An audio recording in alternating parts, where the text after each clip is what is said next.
Folks, I know there's a history here. I'd like to get this hearing in today. You know, everybody needs to just focus on the relevant facts, okay? I know there's a history here.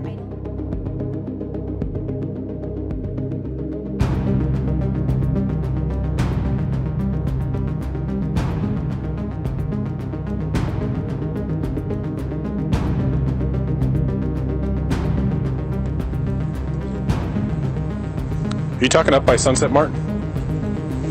Up the hill by the gas station? Yeah. Okay. Why did you?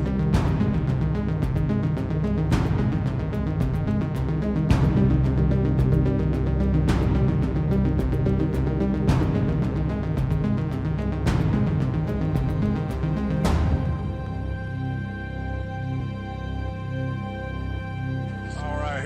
Who's responsible here? What's that? Who's responsible here? Whose house is this? Yeah, haven't been drinking or anything, right? No. Okay. Drive careful, okay? Will do, thank you.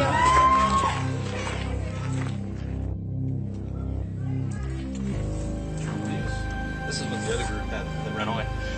Oh, really? You just ditched it? Awesome. Yeah, those ones kept walking in the car and the other one. It's truly for the win.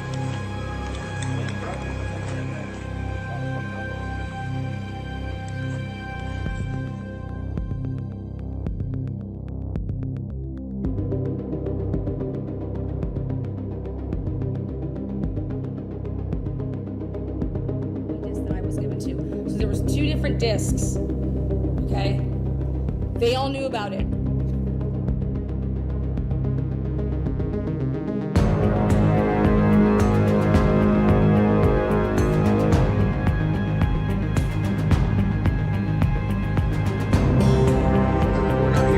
not here to talk about the alcohol stuff, okay? Okay, yeah. But this is the second noise complaint we've had here tonight within 2 hours. How are you? Good, how are you? Good. Is this your place? Yeah. Perfect. You know why we're here? And I see noise. Noise, yeah. Yeah. Big speaker right there. Yeah. Nothing against having a party. Once neighbors start calling in, then we have an issue.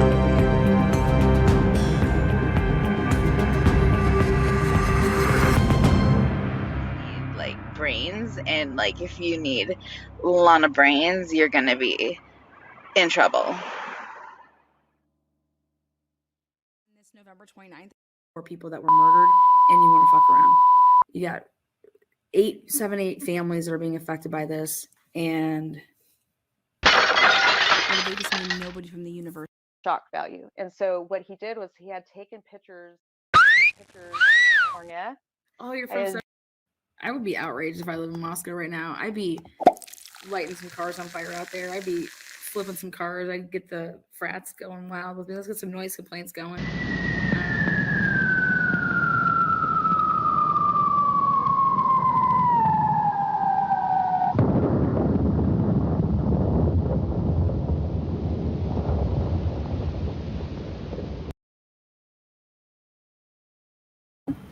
What is up, guys? Welcome to the Transparency.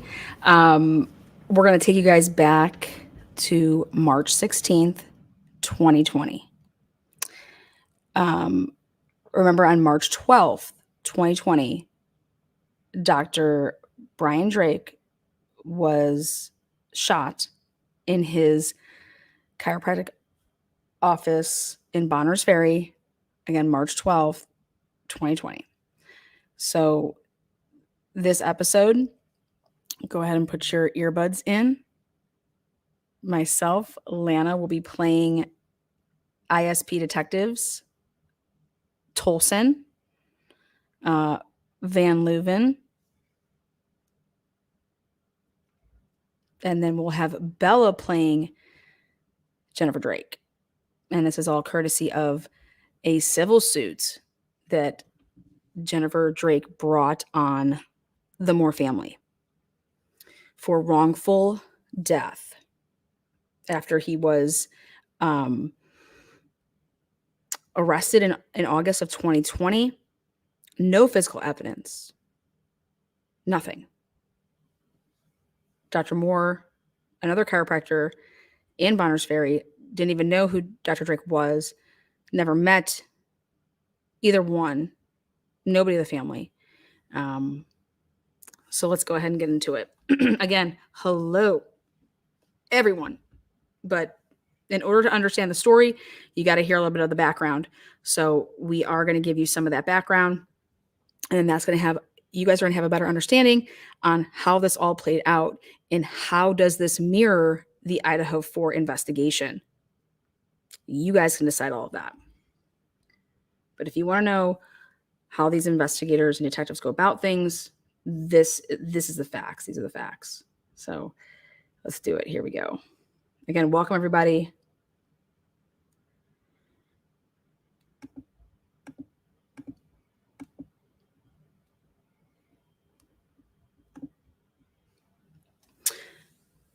All right. Good afternoon.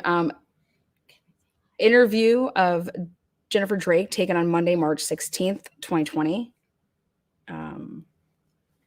It's Monday, March 16th, 2020 at 2:26 p.m. We're here in the Idaho State Police Division 1 conference room. This is Detective Sergeant Van Leuven, and with me is Detective Tolleson. And if you could each introduce yourselves and state your full names. Jennifer Lynn Drake. Okay, and we have a couple other people here with you, isn't that correct? Yeah, my mom's here, Cynthia Miller, and my late husband's brother is here, Jonathan Drake. Okay. All right. Okay. So also I have an analyst in here too, Ryan Lowe Miller. So we have everybody here. Okay. Let's see. Okay. Could you talk to us about how long he'd been a chiropractor?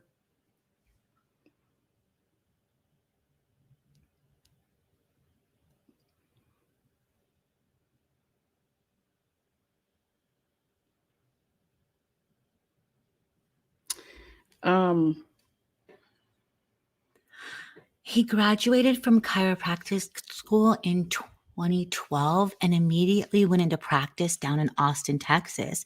He graduated in Dallas at Parker College of Chiropractic and then went and worked for somebody in Austin for just a couple of years. And then he actually started his own business until, oh no, I'm sorry. It was 2002. We moved in 2012. So from 2002 to 2012, we were in Texas with that business. We moved here. So you said he worked in Austin for a couple years? For that whole time. From 2000 until 2002? We were in. So 8 years? Yes. 10 years. 10 years. 10 years. Right. Okay. And then we moved here in June of 12, and he immediately started working for Dr. Scott Crawford, who's in Post Falls. And he has another partner, Scott. My goodness, I forgot his partner's last name. His other partner's name is also Scott, and I forgot their last name. It'll come to me. Yeah. So does he still work with Scott Crawford, or is he on his own? No, he worked there for a couple of years. They had a disagreement. Do you know what the disagreement was about? It wasn't. I think it kind of came a little bit to a head, but the final thing I know that Scott had asked him to do a couple things he did not agree with. One being to lie when it came to some insurance issues for patients, and Brian said he would not. And if he had, what would the benefit have been? Like, would it have collected more money from the insurance companies? yes, so Is that the idea? yeah, so Yeah. yes. So after this disagreement, They had a couple different, I mean, they got along fine. And so there's a lot more to that story after this, but he ended up, just when he walked away, it was pretty much, they were congenial, but at the time is when he started seeing Lowell Graber and Ed Byler from Bonner's Ferry. These were two patients. Low Graber? Lowell Graber. And they're two patients you will want to talk to. Okay, could you spell Graber? Graber. Okay, and the other.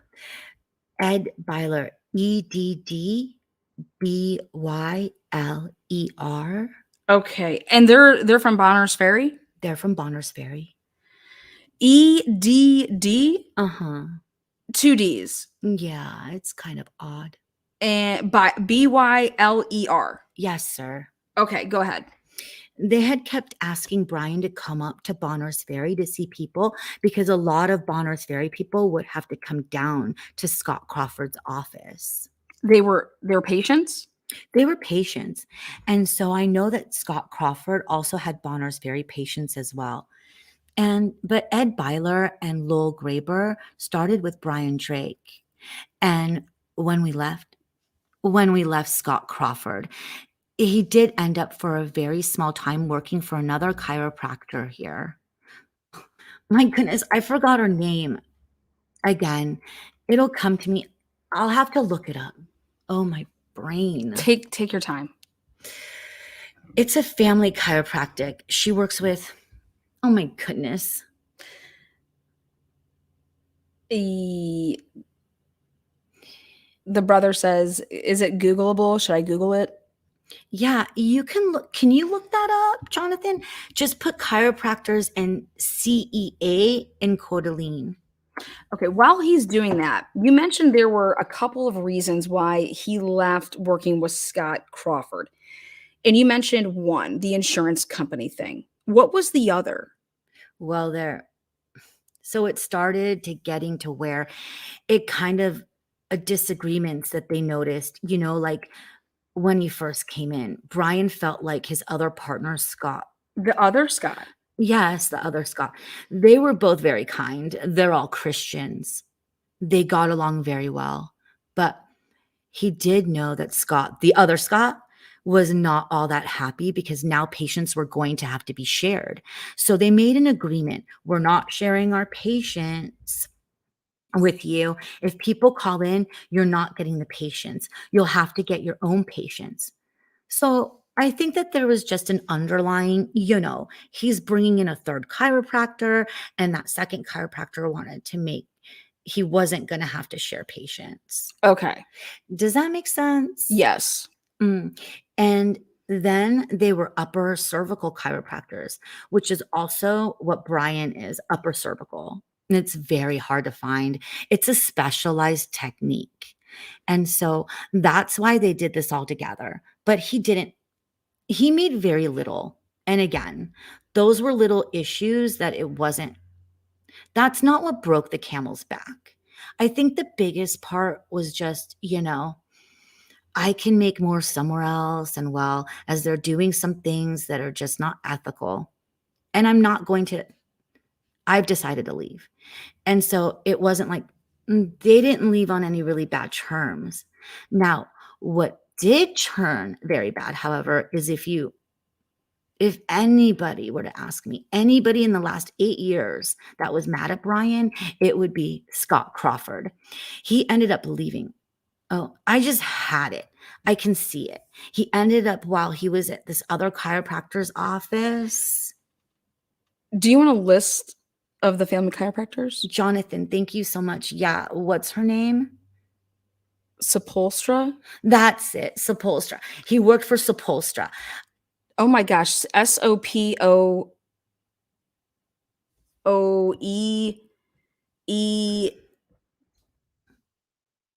LSTRA. Okay. Yeah. Okay. Yeah, again, very nice people. And that's a group? It's her. Okay, just her. Her husband works with her, but he's not a chiropractor. What's her first name? Amy. Okay. Yeah, Amy. Yes, okay. So he was working for her. Again, didn't make too much money, but he kept having Ed Byler and Lowell Graber kept asking, will you please come up to Bonners Ferry? At that time, I do know And this is years ago. So you'll have to figure out these details. But I know at that time, behind the scenes, Scott Crawford was really trying to get the local Mennonite church to make him the local chiropractor. Okay. So up there in Bonners Ferry, they had a medical account. What will you? Through the church. And that money would be paid to him if he was the local chiropractor. So while Brian was with Sepulstra, he had decided one day a week to go up and start seeing patients in Bonners Ferry. And when he ended up telling her, I don't know if she found out or he ended up telling, it was within a week or two, she lost it. She was very upset and said, this is unethical, etc. Brian's like, okay, there's no non-disclosure agreement. We have not signed, he broke nothing.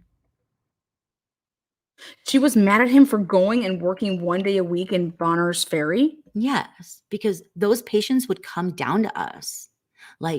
They would come down here. So same thing with Scott. He had a lot of Bonners Ferry patients, and she always got a cut of what Brian did.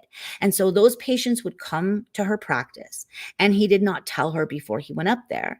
And of course, this was years ago. Was there a relationship between her and Crawford? No, but they were good. They were friends. They would talk. They went to the same marketing meetings, things like that. Okay. Is this into Post Falls? Is that where Amy is at? Yeah. Okay. No, Scott Crawford is in Post Falls. Amy has moved and she's in Coeur d'Alene. I'm trying to think of where she moved to. You can look that up, but I know she moved. Okay. But she got along very well with Brian. She's the one who sought him out. And she said, will you please come work for me? And when we left and started up in Bonners Ferry, Scott Crawford hit the roof. He actually sent out, because what started happening is his Bonners Ferry patients stopped coming to see him because now Brian is in Bonners Ferry and he started losing a lot of patients. You also said that Amy was angry with him as well? Amy was mad at him as well. But the one that actually acted on this, Amy, she was upset. I think partly because he did that. And then also, he ended up saying he was going to go ahead and start a whole chiropractic office up there. She at least was very kind when he left. When I came in to talk to her and say, there's nothing unethical here. You cannot smear his name. Give me one thing that's unethical. I just think it was wrong. He didn't tell me, and I get that. I think it was more hurt than it was ethical. And they were kind.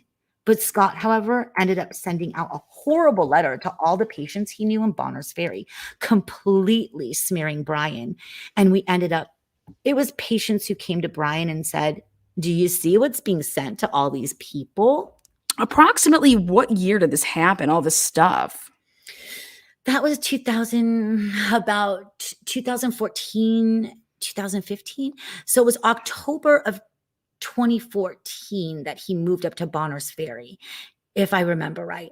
It was either 2014 or 15, but I think it was 2014. You don't happen to have a copy of this letter, do you? I wouldn't know unless it's in all of Brian's stuff. I even wonder if Lowell Graber and Ed Byler would have it. I don't know.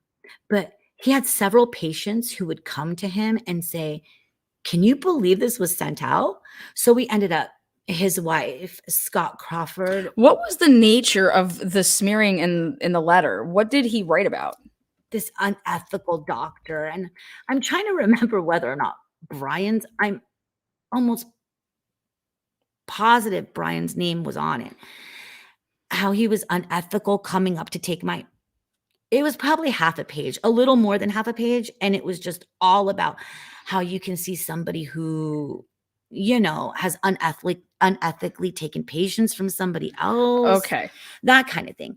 And I say that with the caveat that we had a discussion with him. And so trying to remember what the letter says compared to what he said to our face could be that was 7 years ago or 6. Trying to actually think through that. But his wife, Scott Crawford, was a very close friend of mine. We worked at We worked on a lot of things together. What is her name? Her name is Cindy? no Scott Crawford. Is it Good. is it Thank you. Cynthia? Is it Cindy Crawford? Oh, Cindy Crawford. Oh my goodness, that's funny. That's hilarious. No, you know who that is? That's Castaway Sellers. Yes, that's Castaway Sellers. I hope that you know them because of something. They're the ones that ended up. Oh, I know them because I supervise the alcohol and beverage control detectives here. And then ended up getting in trouble big time. Yeah, they were conducting a racket because they were illegally importing wine into the state of Idaho. Yes.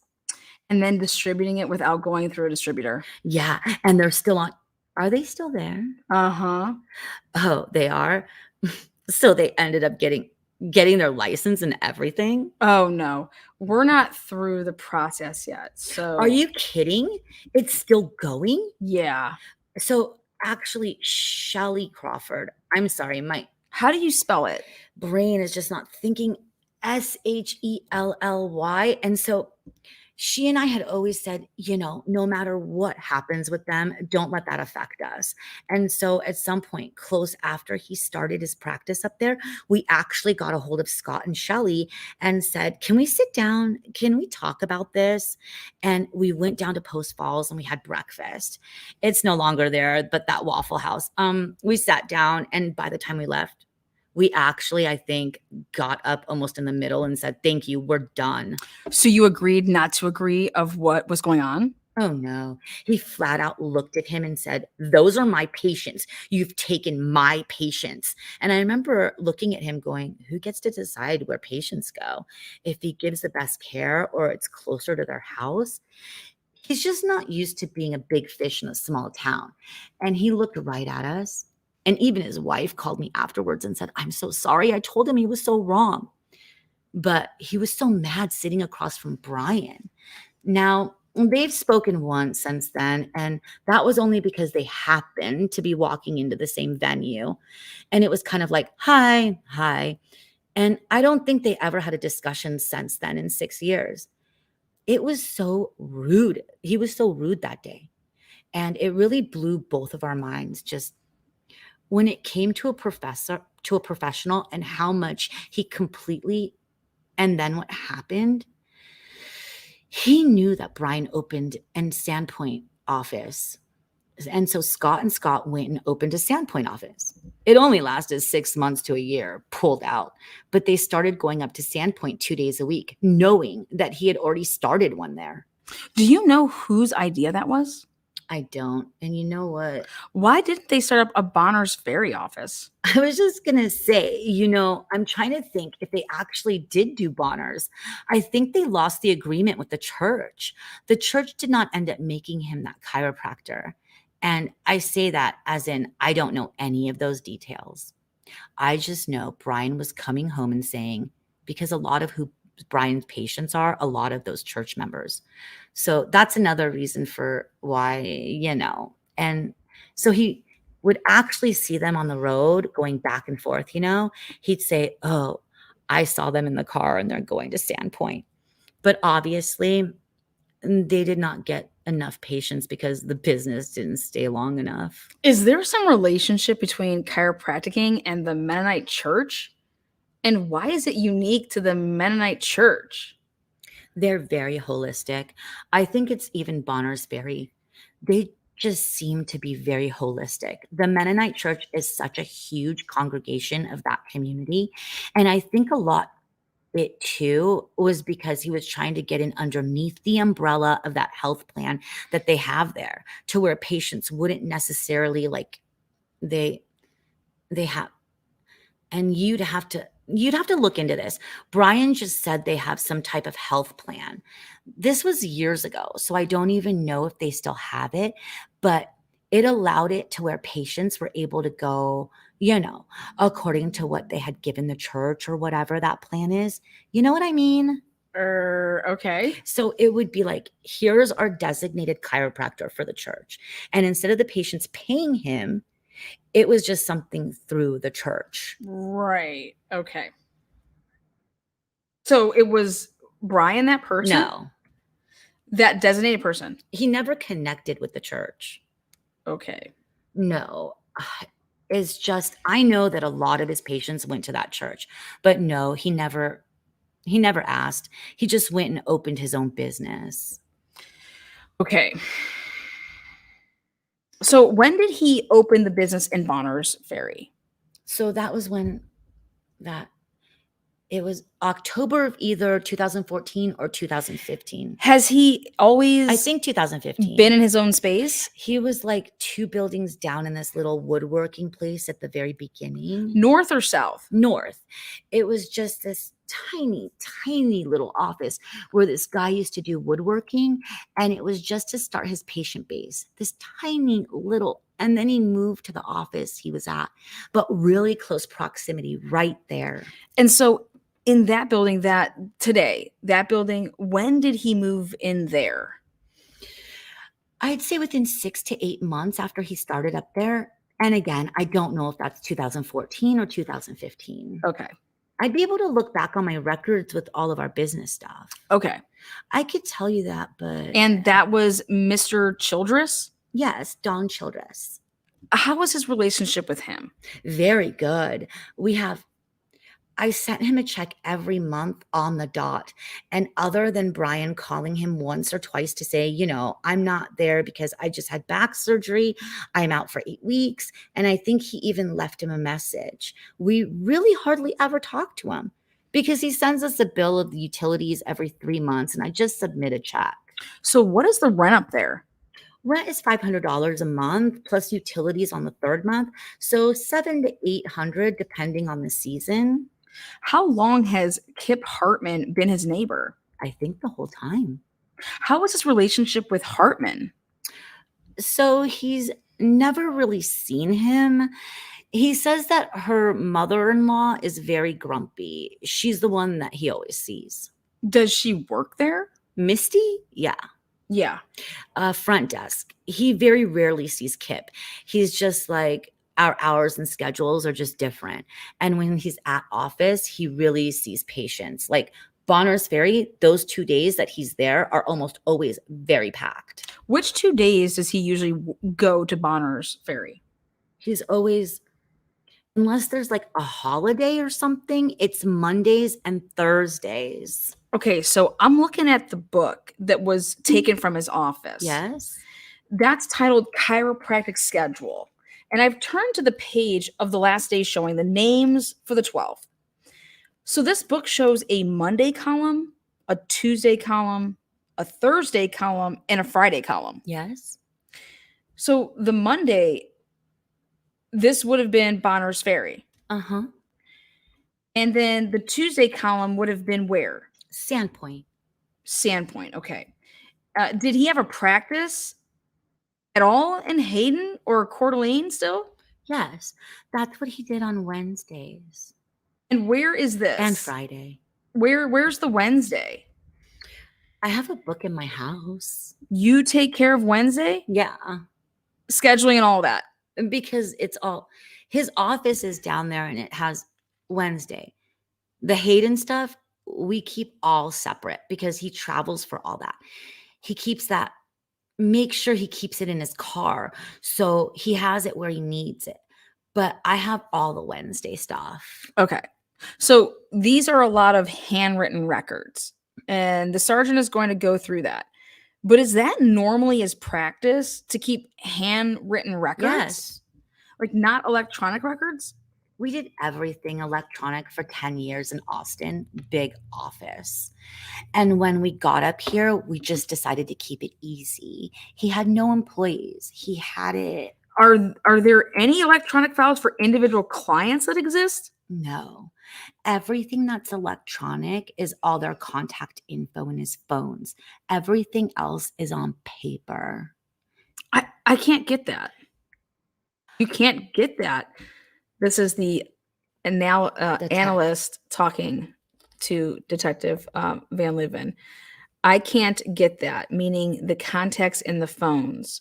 You can't get that? Can you show your screen then? Yes. So just this morning, we spent a little time and we've gone through and we've basically put all of the clients that he had on Thursday the 12th in order in which he was seeing. Can you see this? Yes.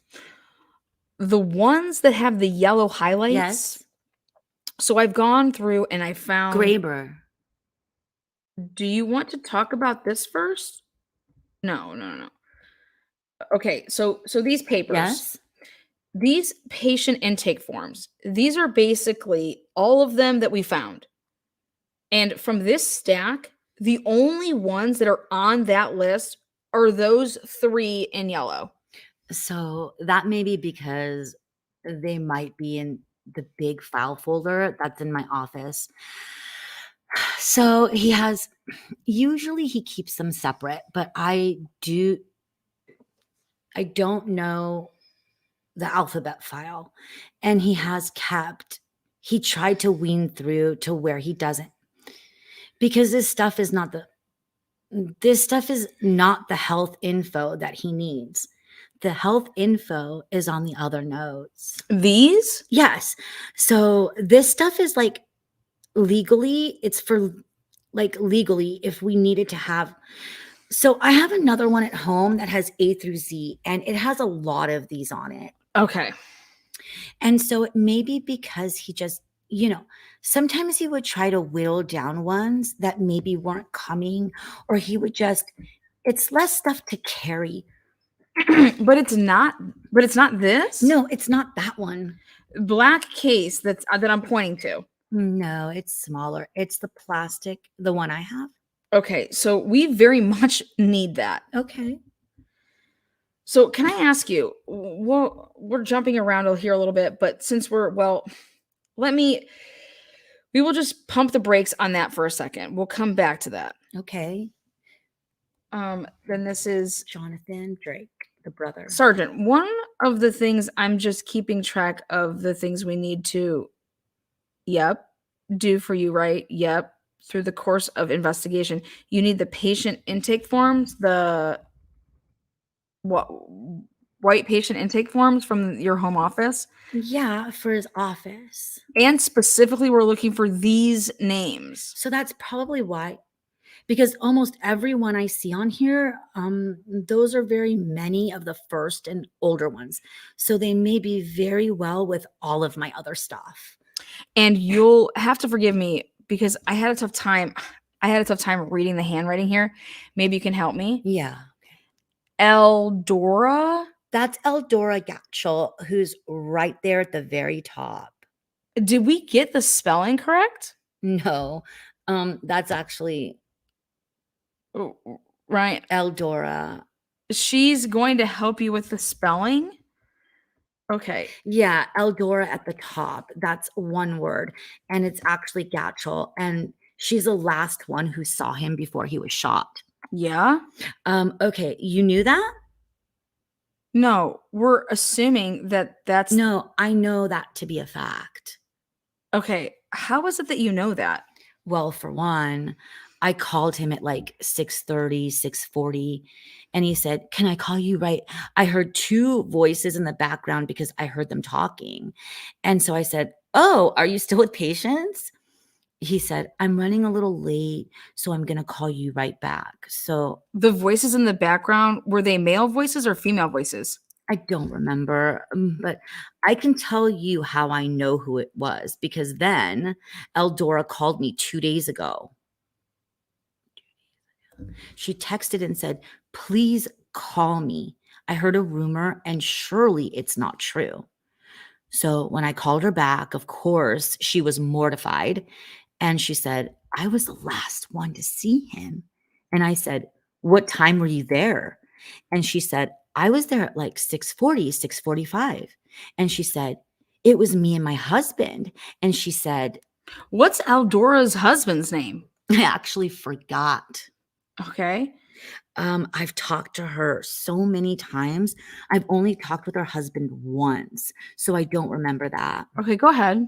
Anyway, she had said that she had just left him like 15 Oh, I actually said, "Are you guys the ones that were in the background when I called?" And she said, "Yes, you called." And then he said, "Can I give you a call right back?" Okay. So I know it was them. Now, I brought that up to one of the, and they said that they had interviewed her, I think. We have people going right now, I mean, today to interview her. Oh, today. Yes. Somebody told me that they'd already interviewed her, We will do 2 or 3 interviews of people. right? So that may very well have occurred that night, but I don't know. You have to understand there's the A lot of different divisions. no, well, there's the Bonners Ferry Police Department, the Boundary County Sheriff's Department. There's us, the FBI Violent Crime Task Force. We have a hand in this. ISP is sort of leading this thing. But initially, when this first happened, Bonners Ferry and Boundary County were out actively talking to people and making phone calls and trying to track down leads. So we are basically redoing all of that ourselves to make sure this. Oh, I see. But you were the. But now the brother says, but you were the lead in the investigation, isn't that right? Yeah. Okay. So there might be another agency involved in the thing. We'll ask other agencies, the FBI, the DEA, because we're going to use their federal resources Okay. to do a lot of things. Border Patrol. Oh, yeah. And we use Kootenai County dogs. We've had a lot of manpower up there. Okay. But Sergeant is the lead. And the Idaho State Police is the lead agency at this point. Okay. It's not going to go anywhere else. It's going to be with us probably 99% of the time. Okay. And I can tell you that Lowell Graber, that's BER. We've already okay. Sorry, I was just looking at that. Where is that? Instead of greater, it's Graber. Lowell Graber. Where is that? On 1545 hours, so 345 if you're looking at that. It's GRABER. Okay. Who is this Paul Jacobson? Paul Jacobson. Yeah. I noticed he was here and here. Yeah. Who is that? I don't know. He doesn't ring a bell? No, he has a lot of patients that I don't know, a lot of them. Has your husband ever talked about Paul Jacobson? No. And we don't have a paper on Paul Jacobson, and we need to talk to him. That's the other reason why we need to get these. Oh, yeah, that's a good point then. So since you're talking about names and we're spelling names up here, Yeah. I'm going to ask on price here. Yes. We have listed and we have noted here on some of these notes, his notes, that 50, 250, 100. So he charges $50 an adjustment. And then many times people will pay him for 5 adjustments. So they'll go ahead and say, yeah, so they'll here's 5 adjustments. say yes. I'll see you next week. Yes, and he'll put it on his records, and then they don't have to pay every time. Okay. How does you know what I mean? How does he keep track of that in here? He has it on. It's not in here. He always keeps track of who owed him. Is it in the black book? But it should be in. Let me think through that. We haven't gone through any of this. I remember even asking. He's like, you didn't see any like little travel cards? Something that was handwritten? Like it would keep track of on these. Like it's not anything on these. There's nothing on one of those. I don't know. I was hoping you'd help us. Well, now I'm trying to think because I haven't been doing it now for quite a while. So here's one. Yes.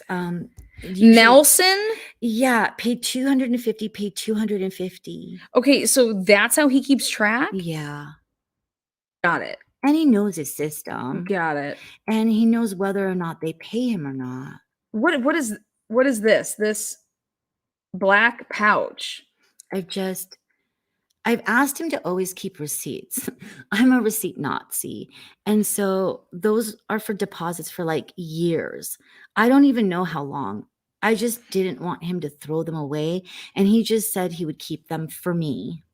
So we also noted that there's cash. Yes, he does cash and he does credit cards. And he has a phone specifically set up to do credit cards? Yeah, he has a personal phone and he has a business phone. How far does the credit card reader go back? Do you know?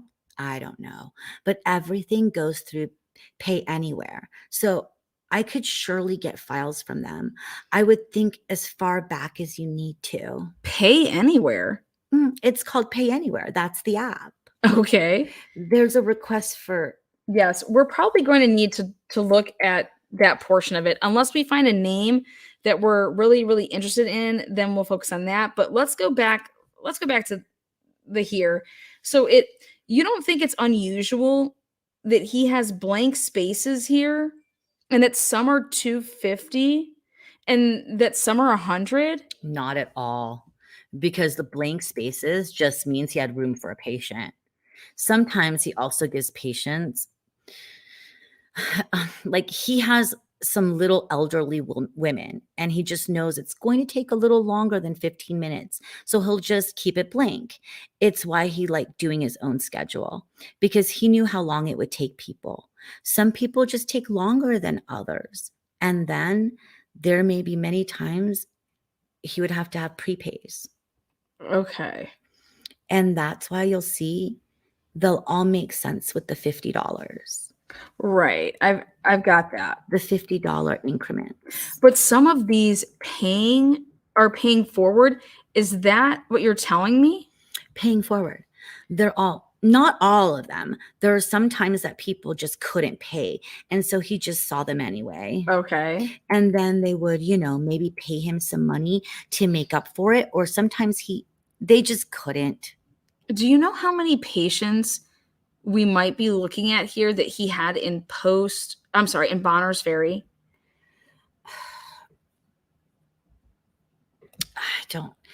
I know he knows hundreds of people. I don't know how many are current. He's seen hundreds over the years. I don't know how many, he hasn't seen in 2 years. I know that my husband has a high retention rate of patients. There are many patients who have seen him the entire 7 years. In Austin, he had people who saw him for 10 years straight, many of them. But I don't know, current, I don't even know what current means. Right.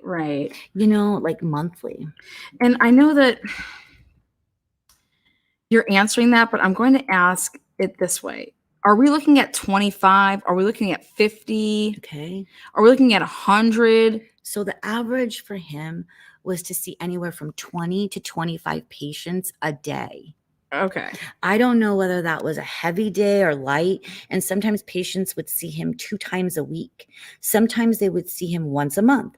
So when you throw that into the equation, it's hard to know. Got ya. How many he actually has. Okay.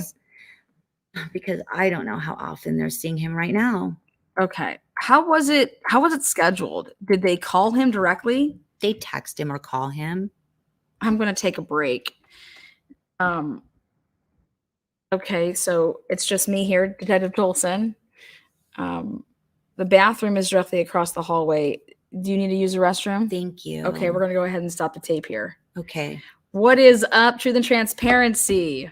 Truth and Transparency. How you guys doing over there? Woo! We're going to get right back into it.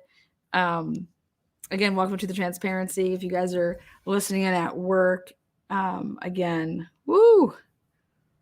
So if you guys listened last night, Lana kind of went into this case. And what we're covering here is the murder of Brian Drake. He was a chiropractor and in Idaho. Mm-hmm. And another chiropractor was basically framed, for lack of a better, he was say it. Dr. Moore was arrested for probable cause to be have committed the murder of Brian Drake. So if you guys just joined us here, this is one of 4 interviews that came out through a civil suit that Jennifer Drake put forward to sue the Moore family for wrongful death.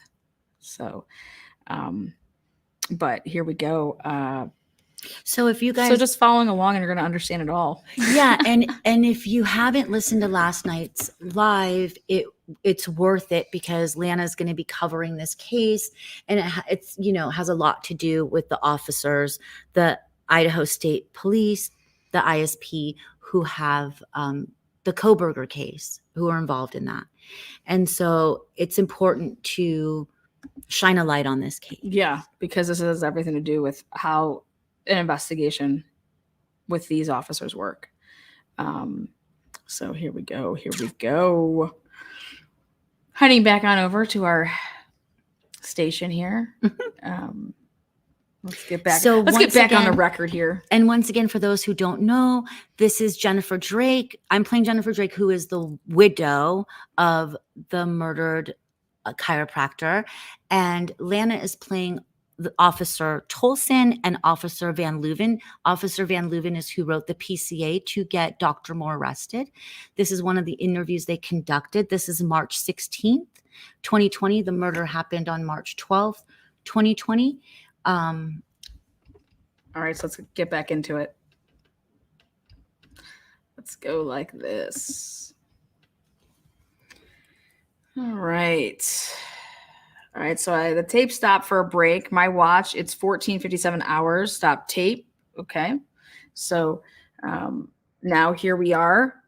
That would have been 2:57 p.m. Okay, so They took a 25-minute break. Mm-hmm. This is the last recording timed out. So this is a new recording. We're back on the record. Same group of people, March 16th, 2020. It's now 3:24.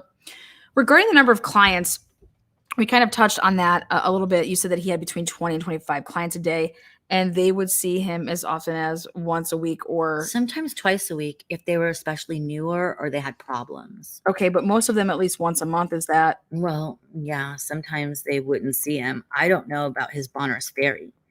Some people would come back after 3 months. Sometimes they'd only see him when they had an injury. Sometimes they, it depended on whether they were a wellness patient or whether they had came in to see him whenever they had an issue. So we're probably talking a total of somewhere like 100 active patients, where really it was more like 50 that were like regulars. Is that fair? Yeah, probably, yeah. Okay. 50 to 75. Would he take a walk in if he had a gap of an hour or a half hour? Yes. He would take a walk in? If somebody would, I don't know that he hardly ever had anybody just walk in because almost everybody he saw was referral based. And so they'd at least text him and he'd say, oh yeah, I have an opening. Come on in. Okay. What types of services did he provide? You mentioned upper cervical earlier and that was a sort of a specialty. Could you explain what that is to us? Upper cervical is an adjustment of the atlas rather than the spine. Usually, what does that mean? So the atlas is the very top of part of your spine. It's kind of like instead of you have your spinal column with all the vertebra, your atlas is at the very top of it. It sets on your skull. And upper cervical has the mindset that if your atlas is aligned, then the rest of your body will align itself. Even though he did upper cervical, he actually knew 7 and was trained in 7 different techniques. That was Grostic. There were lots of them. So he actually treated the whole body. So he didn't just adjust your atlas. He would actually adjust, but he still did most of the same technique, unless somebody had specific problems. And then, he would sometimes I remember even a patient that had gotten hurt and couldn't really lay down. So he knows how to adjust them sitting up, things like that. But it's just an extra. Usually upper cervical has to do with x-rays, which is why he did a lot with the other two Scotts, is because they have a very good system. X-rays, and they analyze the x-rays down to very, very minute. I mean, they know it down to the smallest exact adjustments that a lot of upper cervicals can't do. You have to really go through training for it. Where are the x-rays? So he did not do x-rays when he was in Bonners Ferry. Oh. So even though he knew how to do upper cervical adjustments, he did most of those down here. Or if people had x-rays, he would analyze them. Like sometimes they'd go to the hospital or they'd go get the x-rays other places. He'd analyze their x-rays. He probably has tons of x-rays in those. So is there at our house somewhere? Is there one treatment more than another that he generally would have been providing to these patients in Bonners Ferry? For sure. Okay. What would that have been? It would have been just a full body, and it's called, I'm trying to think. Where's this card? So did you find one of his business cards? It has all three of them on the back, I think. It's orthospinology. I'll look in the envelope. I guess I should have grabbed it. I found more of these. Oh, good. I can figure out. I know it. Well, if you can just describe what he's doing for them. Becoming injured or thinking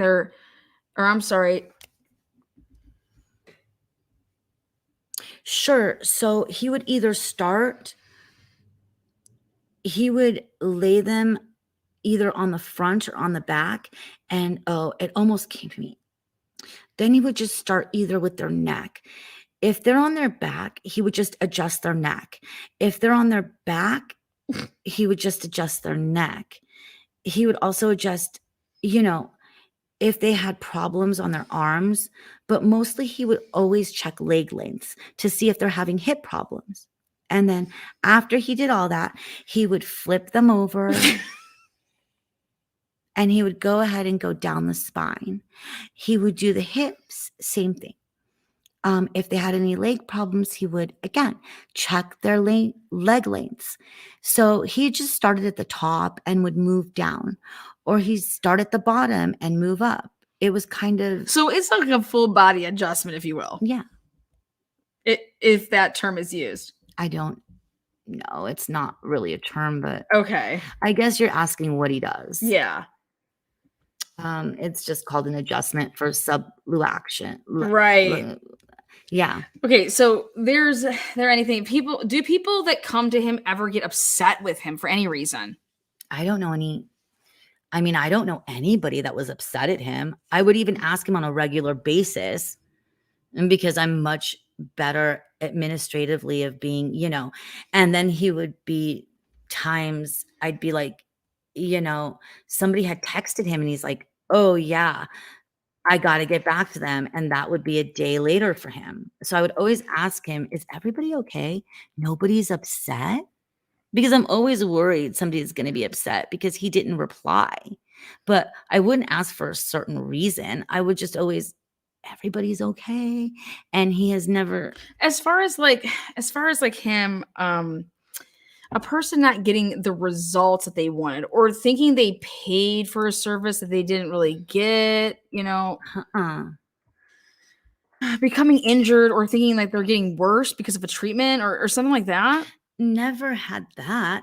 The only time I've ever heard of a person who was upset at him in Bonners Ferry was, I don't know if he went to the Mennonite church. I don't know what it is. And I remember him showing me the text was because his kids, he paid for him and his kids, or maybe he couldn't pay for them all. I don't remember what the situation. I don't even know that I remember him telling me. But I know it was a man and his kids, and Brian had went ahead to, for payment. And he had texted him later that day, and the text was very mad because he was like, was a Christian man, and can you be accepting $50 per person? How could you do that? Our treasurers are laid up in heaven. Why in the world do you need more money? Like, it was really, we thought, inappropriate. So I remember the discussion very clearly because I looked at Brian and I said, You need to rise above. And he doesn't know that you've paid hundreds of thousands in school loans and this and that and the other. All you need to say is, I know that bothers you. Please feel free to see another chiropractor. And he stopped. He didn't see him anymore. And I remember sitting there with him, helping him form that reply. And the guy never replied. And he came back about 6 months later because he went to other chiropractors who could not help him. And then he continued to seek care with him. He actually apologized. He did say, Brian told me he apologized. Do you remember the guy's name? I don't. And even when I was thinking about it last night, the only two people I could think was Scott Crawford and this one man. What about this Paul Jacobson? I could not possibly tell. I just remember when he told me it was a no-name face to me because I don't know, but he was upset. So Because he just thought Brian was charging too much.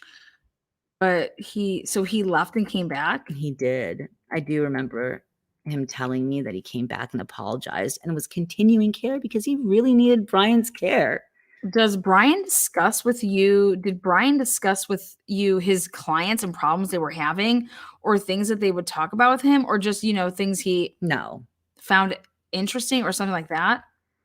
If it was something weird or odd, like, he would tell me, especially if it was somebody I knew that he'd be like, they just found out they had cancer, or he would never tell me any health issues, not because they all seem to be the same. If a client would have been angry with him for something, like he would have, had an unpleasant conversation, would you expect that he would talk to you about that experience? I expect that he would totally tell me about the experience if he had cognizance to remember to. And the only reason I say that is because we've had many seasons. We have 4 children. There are so many.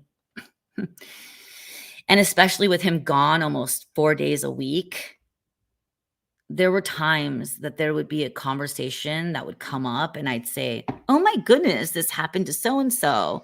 And why didn't you tell me? He was like, oh, there was so much that he did apart from me that if he told me everything, we're sometimes passing the night. I couldn't even tell him things about my kids that I wanted to. So I don't ever think in my gut, like anytime I would ask a question or I would find out about something, he would always answer it completely, fully. I didn't ever feel like he was ever not telling me something. On Thursday, you called him and you overheard the voices that you later identified as Eldora. And her husband. Yeah. What time was that phone call? I can tell you exactly. Hold on. I think it was 6:40, but I don't mean to interrupt you. While you're looking that up, you're looking in your phone, right? These names that are written in on these 15-minute increments. Yeah. Is that accurate? If you see a line at 5 p.m., would you expect this person came in at 5 p.m.? Yes. Okay. There's once in a while he would be late just because somebody would be late and it would make his day late. But because this day like this, his biggest thing would be to stay on time, because if he's not, then everything goes to pot. Right. Because by the time he gets to here, he's got lots of people waiting. So he was always very about trying to stay on. Now, you do need to know, I know this sounds so trite, but you can ask his patients. It was like Brian was a counselor as well. Okay. He had people tell him everything. He had women cry on him. It was, his policy was always leave the door open. The shades were always drawn for privacy for them, but at least in the way that he had his table, it was to where the door was open, but you couldn't see the adjustments. Does that make sense? Uh-huh. And I know that's the way we always ran it in Austin, even when, occasionally I would ask here. And he's like, oh yeah, just for that whole make sure that when patients were coming in that he was trying to be above board. I don't know why I just told you that. No, Where did that come from? any information is good. It helps us understand a more complete picture of who your husband, was and how he operated. So don't feel bad about sharing. Did he ever get things that you think are unimportant? Did he ever get complaints? About what? He was in there with a younger female. Mother may complain, father may complain. Never. A lot of times men will come with their wives for doctor visits. Anything? No. Nothing like that? No, you can even go on the ISP. I don't know if you guys have seen the thing that he posted and all. So many of the patients have commented on your thing. I mean, it's just How wha- you don't do that. I mean, there's a ton of people commenting. how did he injure himself? I mean, okay, so Jonathan's like, "Are you talking about Bonner's Ferry PD?" Yeah. And Jonathan, the brother, says Facebook page or something like that. Oh yeah. Yeah, Bonner's Ferry PD, and it was all of them were his patients saying nothing but amazing things about him. There was nobody on there. There was one person who said, "Who would do this to a crippled guy?" Somebody else was like, "Who would do this, period?" But there was actually one weird reply on that. And now I'll have to go back because I remember looking at that and thinking, who was that and why would he say that? I'll have to go look back on that. How did he injure himself? He was at his Sandpoint office that time when he had that big we had that big ice. He walked out the Sandpoint office and slipped and fell, and he turned his ankle and he snapped it in 3 places. So he had to have surgery and was off of it for. Oh my gosh. Yeah. I've just sketched a very brief, very, not accurate to scale, a sketch of his office right here. Yeah. Okay. And I'm showing it to Jennifer. Is this generally the way he leaves his office? This is the leather covered stool. Yeah. His desk is really too close to this wall to really work behind it. Mm-hmm. And then this exam table was sort of at an angle. Was that normal? Yes. Except that sometimes he would have to have it where it was like a little bit more this way. Okay.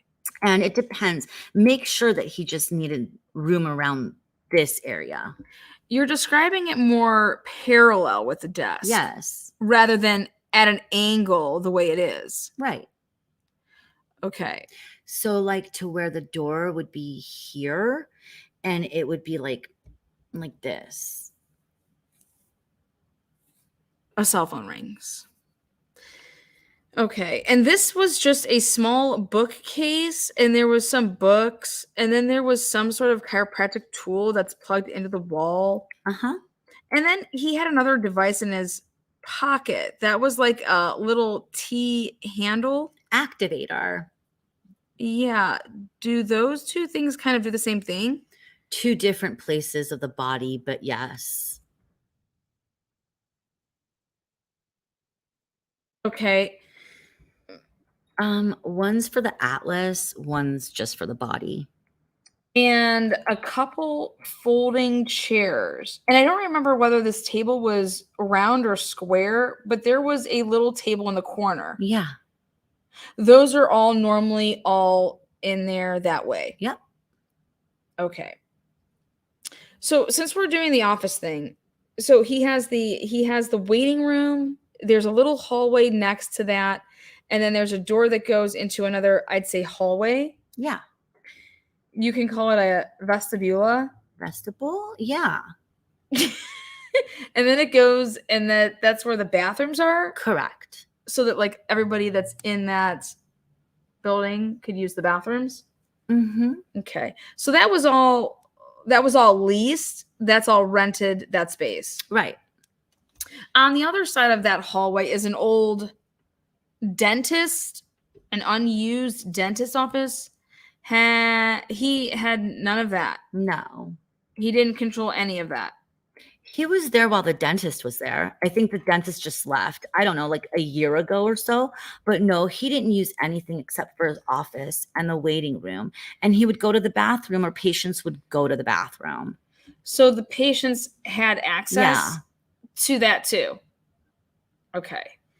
And he would, lock both of those doors before he left. But he had them open when the patients were there. Okay. Yeah.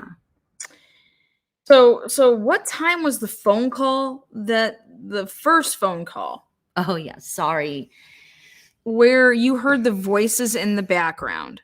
So March 12th. It was the 12th, right? Yeah. Okay. So the first time that I called Brian was at 6:42 exactly. And we talked 6:42. We talked for 13 seconds. And you have your phone out looking at this. Okay. Did you talk or did you just listen to? No, we talked because and that's when I knew it's always fast if he has a patient, because I just say, "Are you still with patients?" And he says, "Yes, I'm sorry. I'm running a little late. Can I call you right back?" "Yes, bye-bye." Got it. That's literally, and that's how I could hardly hear, but I heard talking behind. So I knew that there was somebody there, and somebody wouldn't have been talking if he wasn't. You know what I mean? If somebody else wasn't with him, and in my brain, I knew two people were there. So at 6:42, that was when you later confirmed that was Eldora. Yes. What's her last name? Eldora Gatchel. Okay, Gatchel. And her husband? Yes. Which you don't recall his name at this point. I don't. Okay. And then he called you back, or was that the next? He called me back, yeah. Okay. And what time did he call you back? He called me back at 7:17, and we talked for a total of it says 9 minutes and 15 seconds. Okay, 7:17. 17. And this was 9 minutes and how many seconds? 9 minutes, 15 seconds. Jonathan, thanks for that information. Yes, I would say it was probably, we talked for 9 minutes. We were starting to kind of go round down, like he needed to go eat, and it was the last 15 seconds, because even after he fell in the phone, it didn't go dead. I didn't hear a thump.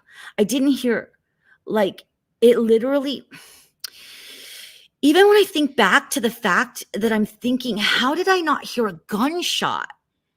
I just heard him yell. He yelled twice. We were kind of winding down, and all of a sudden it was like his phone was like this. And then all of a sudden it was like, oh my gosh. And I was like, what? And he was like, he goes, I think. And then he said, something just hit me.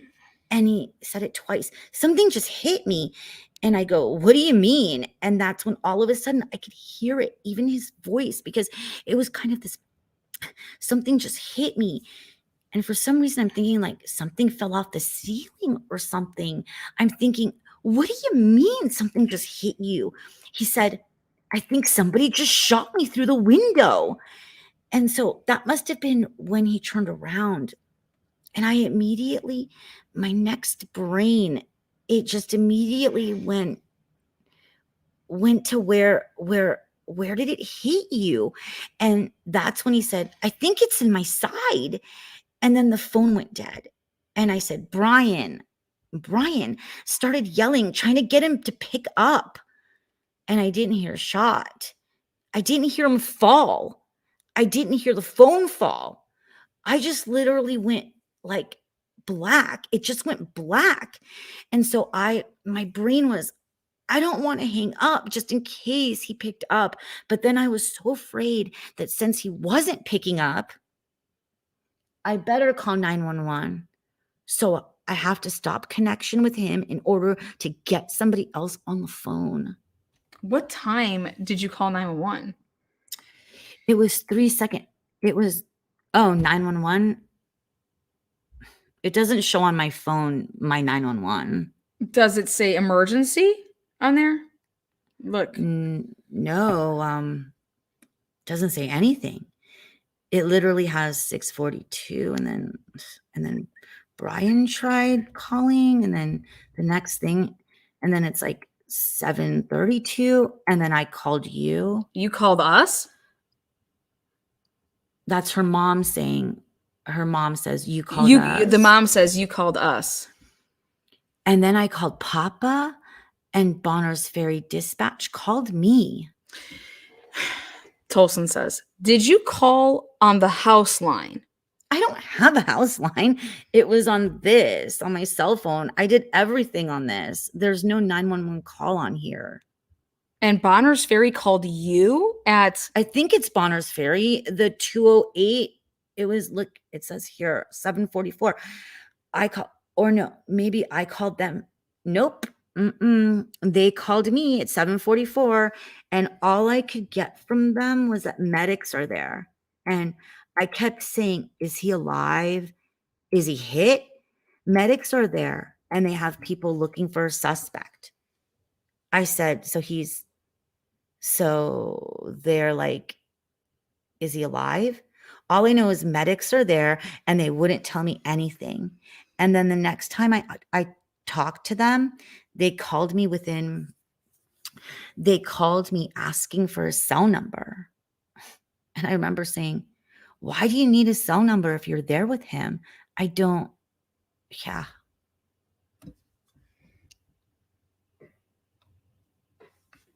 What did they say? She just said the sheriff needs it. She wouldn't tell me if he was alive or dead. And I knew in my heart, if you can't get it from him, it means that he can't speak, or they just wouldn't tell me why. They just said they just need a cell number. I thought it was so odd. Medics are there, and the sheriff needs his cell number. But yeah, so 642. Then it happened at 732. I tried calling him back again, and I let it go for like 3 seconds. That's a story. And then another 3 seconds. It just kept going straight to voicemail. So I knew he wasn't getting on. I'd like you to let us download your phone. Are you willing to do that? Yeah. Brian, do you want to grab a consent form for her to sign? And we're going to go ahead and stop right there. So she's telling that story. Here comes the boom. Here comes the I don't want to like whoop. All right. Now we're going to talk about it. Oh, boy. So she starts to lope and tell this story about the seconds, and he cuts her off and asks another question. And then she says this part about the seconds again and finishes her story. Mm-hmm. What is up, guys? For the transparency. So something that she's always referring to when she's talking about this is it happened. She's saying it. She won't say the murder, my husband's death. Yeah, it happened. So she says 732. It happened. It happened at 732. Then it happened at 732. Well, this is the kicker. The 911 call from Isaac came in at 729. So what was Isaac calling the police for if it didn't happen until 732? But yeah, she has her phone out. She says, I did not call 911. But in the interview that Lana played last night, she told the news that she did. And that she was sitting next to her daughter when she called 911. And the PCA says the whole rigmarole of it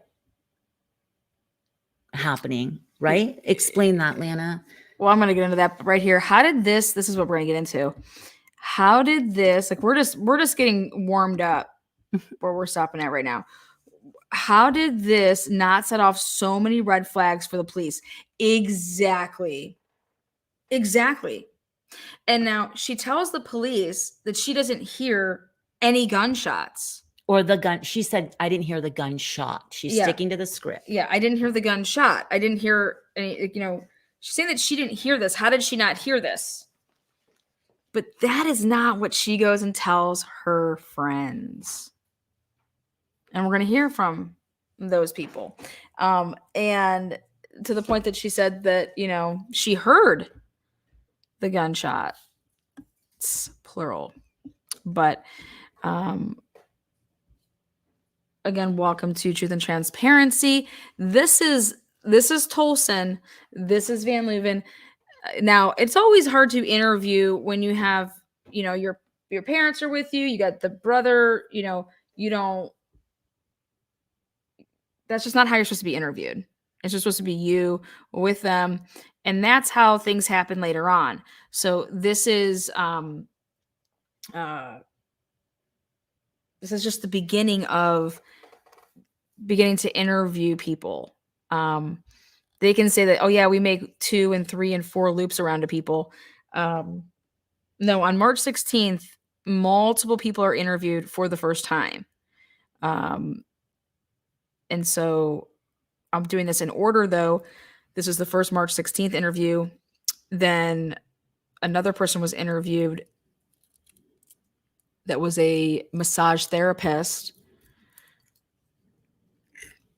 And then Jennifer gets re-interviewed on March 17th. They had like a phone call. Then she gets interviewed. Then they start to go to family. And the sister gets interviewed on March 23rd. Then they go back to Jennifer on the 26th. Then they interview Jennifer again on like August or April 4th or 3rd. But yeah. Yeah, wow. Thankfully, she sued Dr. Moore. She has just outed herself. Without this transcript, none of this would be known. Exactly, Kay Baker. And that's the part that the community isn't understanding. The community thinks that Dr. Moore sued the Drakes. That's just not what happened. Jennifer Drake, on her behalf and her children's behalf, sued Dr. Moore.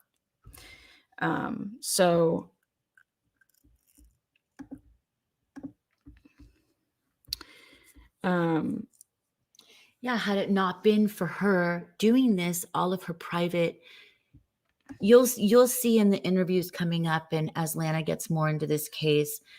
Yeah, and it's one thing like that electronics won't hear things, but she's giving 2 different stories. She tells the police that she doesn't hear any gunshots. She tells her friends that she heard the gunshots. Yeah. So it's not about if you can hear anything. It's just about it's not, that's not what it has anything to do about. It's about the stories that this woman creates. And we're going to get into that because we are going to go on here, and just want to take a break there, stop there. I wanted to get some water in my Throat. Mm-hmm. Hi, everybody. Sorry, didn't say hi. We just got right into it. We're trying to, and there are parts, we're just being as professional as possible.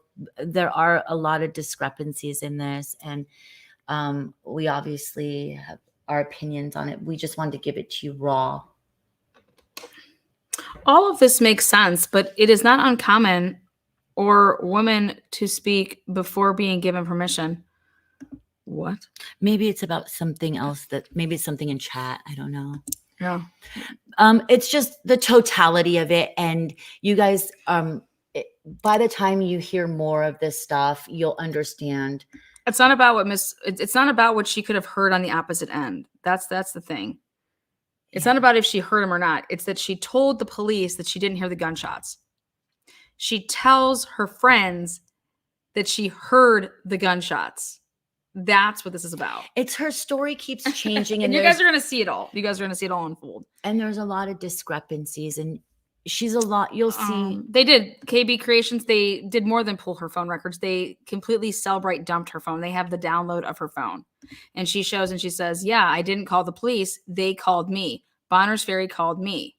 So if you guys listened to last night's, the thing is that in the probable cause affidavit, you have the police, aka ISP Detective Van Leuven, writing in that Jennifer Drake called the police, doesn't give a timestamp, doesn't say whenever this call happened because it never happened. Okay. Yeah. So, but Okay. yeah. Everyone be kind in chat while we're reading this. And remember to hit the thumbs up and share it. Is that recorded or hearsay from her friends? Huge difference. Absolutely, it's hearsay. But guess what? We're going to get all into that of what hearsay. All of Jennifer Drake's comments is hearsay. This case is a big onion. Yeah. And there's so many things. And just when you thought it couldn't get stranger, it just does. Mm-hmm.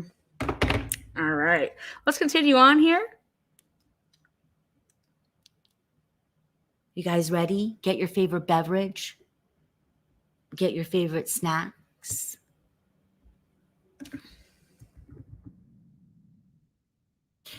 And if you, after this live, if you haven't heard last night's live, go listen to it because it will tell you about the PCA that got Dr. Moore arrested. This is Jennifer Drake, the widow of Brian Drake, and Detective Tolleson, Detective Van Leuven. Yeah.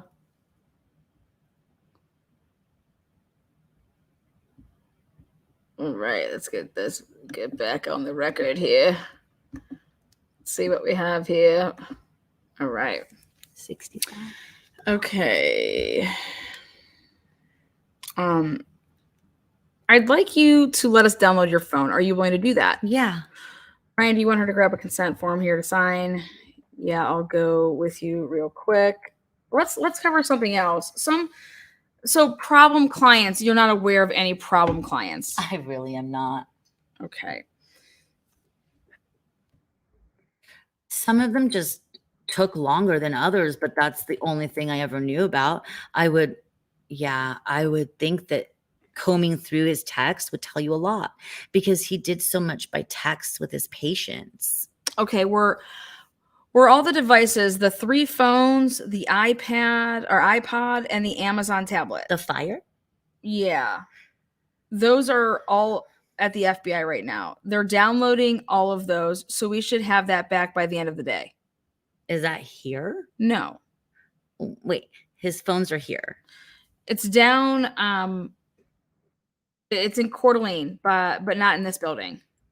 So his phone's here. No. Were they taken to here? Yep. Oh, okay. They were taken from here and then taken somewhere else. Yeah. I think just around noon, they were taken down to the FBI office. Oh. This is her mom. Since we have just a little, I'd like to revisit something that has popped into my mind a couple times. And you can correct me if I'm wrong, but there's something in my memory about, I want to go back to Scott. Did Scott ever threaten Brian? Because I just remember something about him being threatened by Scott. Is there anything that comes to your mind in regards to that? Mom, I don't really remember directly. I just remember pushing back at go. You're insane. Like that. I've never heard anybody so unprofessional in what you're expecting of Brian.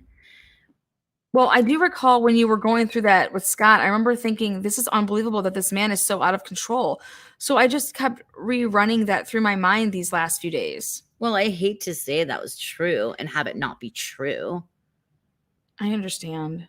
It wouldn't surprise me one bit. This is now Detective Van Leuven. When was the last communication that you're aware of that Brian had with Scott? Years ago. We actually saw him at the airport. If I ever see him, I'm always just wave and smile as if nothing's wrong. But we saw him at the airport about 2 years ago. And as soon as he saw Brian, he turned and disappeared. It was so funny. Brian and I were headed out. No, it was a year ago. Exactly a year ago. Okay, now mind you, earlier in this interview, she says that the last time that they saw him, it was at a marketing meeting. So now she's saying that the last time that they saw Scott was here at the airport. Go on. We were headed to California and he was walking his daughter and he saw me out of the corner of his eye. And as we turned, we had to turn a corner and he was saying goodbye to his, sorry, I don't know what the time is. That's all you need. Print a name and printed name and then you sign your name. Oh, sorry. Are Are you able for the phone? I know that she kind of needs that phone here in the next. It'll take 20 minutes. Oh, okay. And is there a pattern? No. A code pattern to it? No. Okay. Brian's didn't have one on his either, did it? We haven't touched it. Oh, I don't know if he's cheating on me. Oh. Okay. So he disappeared very quickly. What's that? As soon as he saw us. That's all I was saying, was that he disappeared very quickly as soon as he saw us. So I'm going to tell you this, and normally I wouldn't tell you this, but I'm going to tell you this. And I'm not trying to get your hopes up or anything, but you may find this out anyway. This Eldora person, she called into the sheriff's office and said, hey, you guys need to know that when I was coming in, there was a large, angry, agitated guy coming out. And so this client before her is this Paul Jacobson. I don't know that Paul Jacobson was the large, angry, agitated guy, but I need to get his date of birth so we can figure out who he is, so I can get a photograph up to the investigators that are interviewing her today to confirm whether or not that's true, whether or not he was angry and agitated. Yeah. So if you can, I wish everything he has is in those files and on his phone. If you could get his phone, you'll get all the info you need.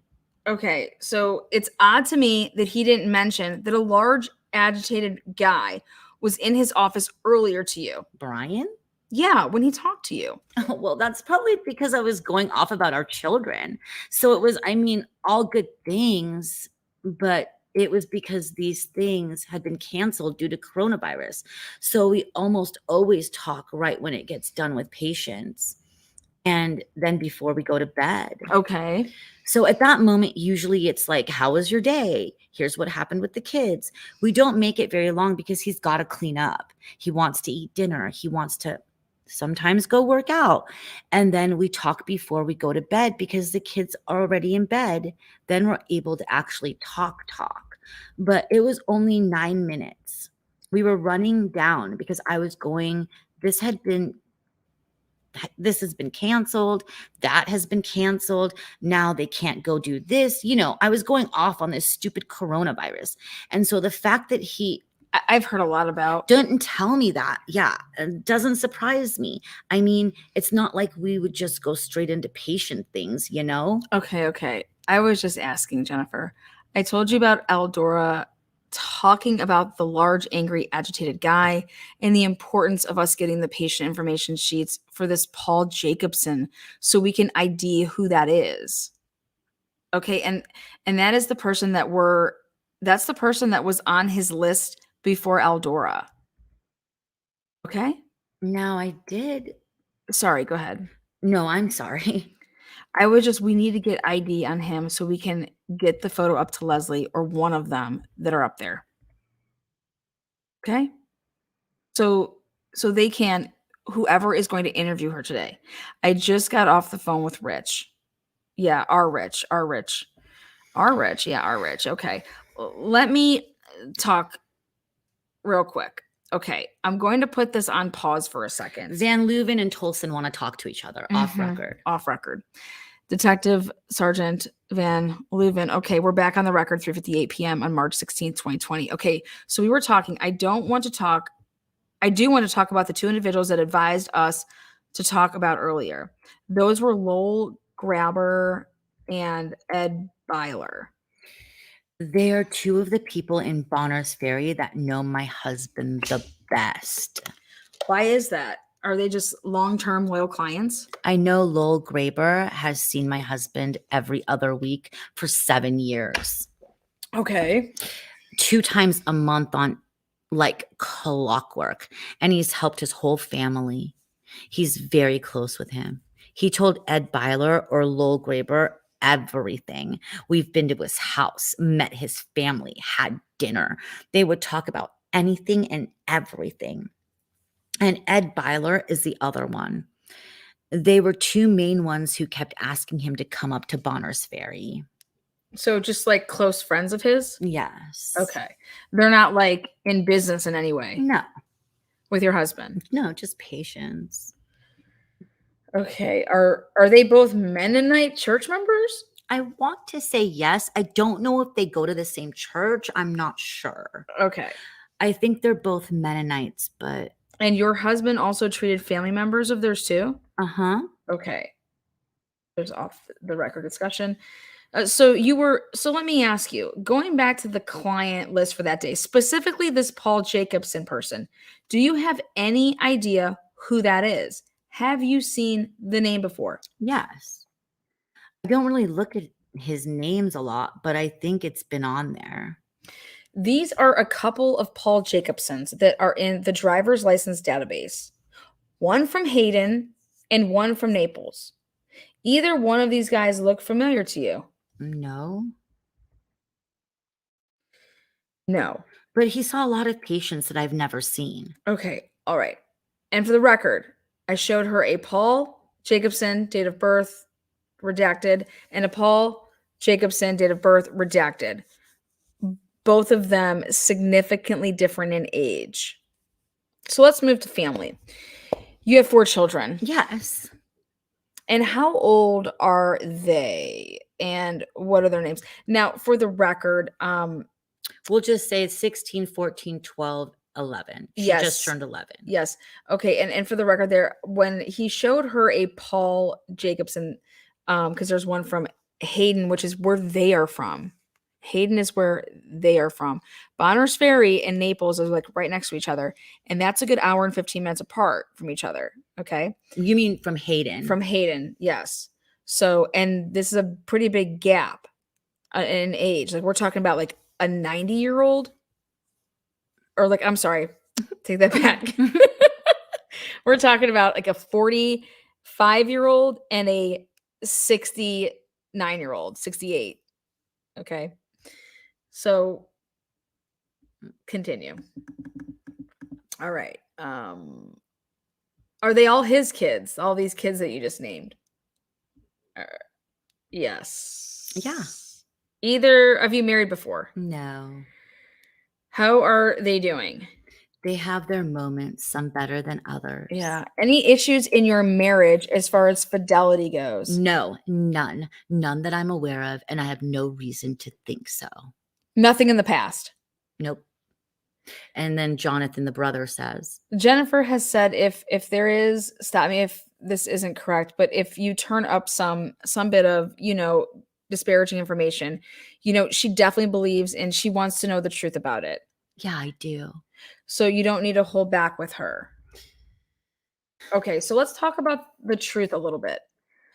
When I did a search warrant on his car, he had half a gallon of vodka in there. Is he a drinker? I saw it. He started drinking last year right before back surgery. He ended up, so he was, for about 2 years, started having a lot of back pain that he couldn't get fixed because it was congenial. It got worse and worse. So he started drinking. And then it got up to where he had an accident last summer and ended up having spinal surgery, but had to wait weeks. And he started with an internal bleed because of ibuprofen and because he started drinking and drinking. Well, I don't know about excessively, but I think it was excessively. Like he wasn't drinking. He was drinking to deaden the pain? Yeah, totally to deaden the pain. So after the surgery, he stopped, of course, because he was on medication. What was the nature of the accident? We were out. Paddleboards? Yeah, paddleboarding. He fell off and he got back on and realized that he was in a lot of pain, but he didn't. He ended up paddling back in, and that was that weekend. And he was going to work at the same office, Bonners Ferry, and he was done seeing patients. And he went to turn a corner in that hallway and he hit the floor. And he was on the floor for like 2 hours and couldn't move. He couldn't even go to his phone. The ambulance had to come get him, had to take him to Bonner's, hospital. They took him to Sandpoint Hospital. What happened to Bonner's? It was horrid. He couldn't get surgery for several weeks. So I know that he was drinking at that time. And then, of course, after he had surgery, which was in August, he was on pain meds and he was out of work and on his back literally for 8 weeks.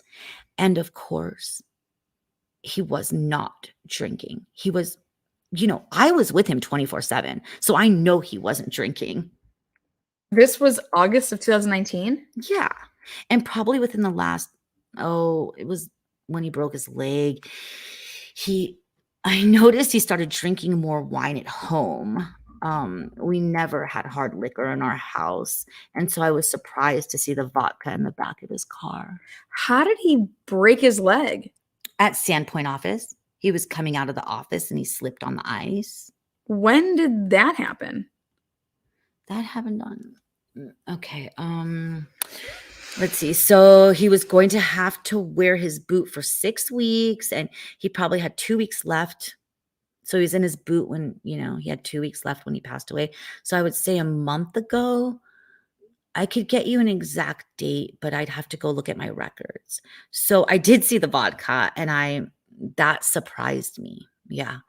I don't know what else to say about it. It sucks. Could he have been using that as because we noticed, I talked to you before about how it was in the bottles of water on his desk.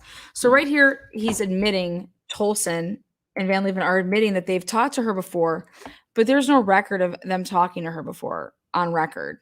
But here says, could he have been using that as because we noticed I talked to you before about how it was in the bottles of water on his desk. Yeah. Could he have been using that because he couldn't get a hold of a hand sanitizer? As hand sanitizer. Okay. What? Sorry. I have no idea. That's what the detective said. I think they have. I'm dead. I can't.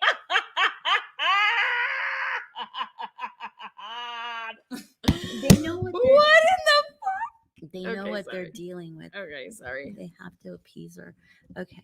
Say that again about the hand sanitizer. Okay, so again, could he have been using that as because we noticed I talked to you before about how it was in water bottles, on his desk. Yeah. Could he have been using that because he couldn't get a hold of hand sanitizer? I have no idea. That I literally have no idea. Because right now, with the whole, Yeah. they're saying you can use vodka as hand sanitizer Yeah. if you can't get a hold of any hand sanitizer. I can't imagine that he was. Okay. I know I shouldn't say that because I don't know, because I didn't actually know he was drinking. I mean, I know he was in a lot of pain and I get that. Was he inebriated at home or get drunk at home? Never. Not in front of the kids? Never. Okay. When you guys go out to dinner, does he drink? Sometimes not. And if he does, it's 1, maybe 2. Hard liquor or wine or beer? It would be either a glass of wine or it would sometimes be a beer. Usually it was Long Island iced tea. That's neither of those. Usually it was Long Island iced tea. That was his. If he got something, that's usually what it was. But I'm going to blame Scott Crawford. When he was with Scott Crawford, I did see him get drunk once. And that's the only time in 20 years. They went to a party and I remember him doing that. But since then, no, I've never seen him drunk. You guys haven't had fights over this or arguments over this? Over alcohol? Yeah. No. I remember I was adamant that he didn't drink anything after his surgery because he was on pain meds, but he was always very compliant with it. He never, he'd say, okay, I'll have one. I'm fine, so no. I mean, I'd have a disagreement and say, I don't want you to do that. But it was never a drag out to where he would disagree. You know what I mean? He didn't leave the house angry and not show up again? Oh, no. Nothing like that. No. I can't think of any time he's done that. Yes, sir. Due to the amount of data on your phone, Yeah. it's gonna take like a little bit longer. There's 43,000 MMSs and text messages. Oh, Wow. okay. So it will take a minute. And you need all that? Well, I want to know if that's because you had mentioned needing your phone. No, that's. When you say a minute, what is that? Thanks for saying that, Jonathan. Always have my back. Realistically, it may take an hour, maybe even an hour 20. Are you okay with that? Don't give me that look. Dang it, Ryan. It hurts me to come in here and say that. It hurts me, Ryan. Is it if we leave in advance of it being ready? I mean, are you okay if I say I come back, pick it up on her behalf? Absolutely. Okay, so are you okay, by the way, just while I'm asking the questions you should ask for the inpatient forms for these 20 some odd folks? I'd like everyone she can get her hand on. Okay, are you for chain of custody or anything? Can I bring it for you? Absolutely, it doesn't matter to me one bit. Okay, all right. Okay, so Detective Tolleson says, do you have a problem with that? No, not at all. Okay, and we don't have a problem with it. Okay, so alcohol, we've covered. How about illegal drug use? Any history of illegal drug use? I have never, ever, ever heard. No. He has never had illegal drugs that I'm aware of. How about you? No.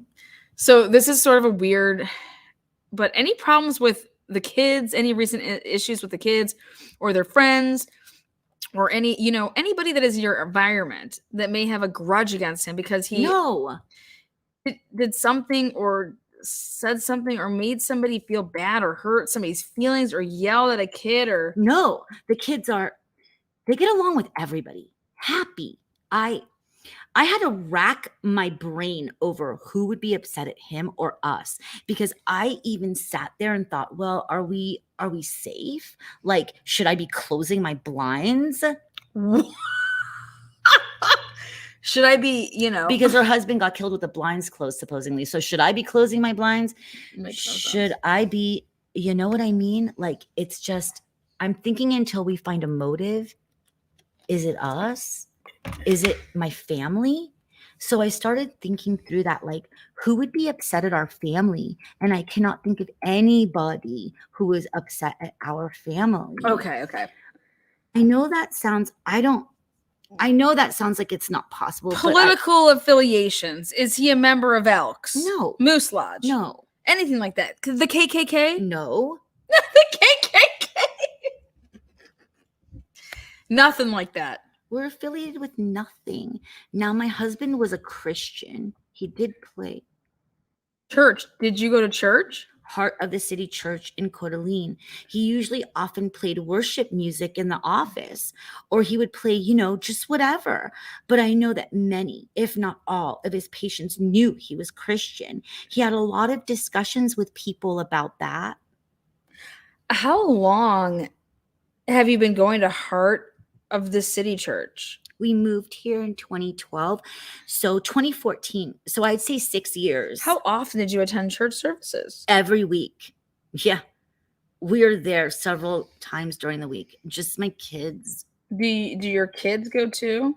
Oh, yes. They're very active. Sunday school, all that stuff? Brian plays on the worship team there, plays guitar, as well as my kids. But again, so you're plugged into your church? Very much so. Anybody at church? Any issues at church? None. Did he have anything happen at church? Like somebody getting fired or something to cause hate and disconnect, even if you don't think it's involved your husband at church? Embezzlement, drugs, infidelity? No scandals, no problems with church? No. Is he a dean or belong to any of the upper? We're part of a leadership. Of the leadership? Okay. We are part of the Heart staff. Okay. But, like if there was, I know the church has issues. We don't know all the issues. We don't sit in the staff meetings with every issue. So that would be something. Who said, J.O. Who is J.O.? So Jonathan Owens is who you would definitely want to sit down and talk with, and he'd be able to help you with any of that. Is he He's the pastor, Okay. lead pastor of the church, and he's doing the funeral. He'll answer anything for you. Does your husband, is he involved in counseling members of the church or kids in the church? Yes, my husband and I are marriage counselors. Okay. And we speak at seminars, and we used to teach Sunday school for the kids. But that's been we stopped a couple of years ago. Do you talk with each other about, do you counsel together as a team, or do you Oh no, we don't. counsel individually? Well, I counsel individually with women, and then we counsel together, couples. At the same time? Yes. In the same room? Yes, we don't ever counsel with just one of us. So is there a spouse that may be upset, that may be blaming him for ending their marriage through counseling? I can't imagine that this would be him, but I'll give you his name. So we're counseling this late this summer, and it was the first time we could be counseled them. She's a strong Christian. Him, not so much. It was the very first session, and the next day she broke off their engagement. Oh my God. And of course we knew it wasn't our fault. There were doubts and stuff before that, but I think it kind of at least put the nail in the, she talks all these dead terms. Why did she break off the engagement? She had doubts often because he was not a really big spiritual leader, and she needs somebody who would be much more of a leader. They ended. He moved. Then they actually started dating again and got back together, and then they ended, and he has moved. She has now moved to Chicago, and he has moved somewhere on the East Coast. And what is his name? I'm trying to remember because I only met him once. Her name was Jessie. Redacted. I'll have to let her know that I gave you guys his name. Jessie, I.E.? Jessie, yes. Okay. Is her telephone number going to be in your phone? It will be. Okay. And so will his. But you don't remember his name off the top of your head? If I had my phone, I could tell you, but you guys got it. Well, we'll get that back to you here pretty quick. So what was the nature of the disagreement that you guys talked? Was it just that he didn't want to commit? We got along great. Spiritually?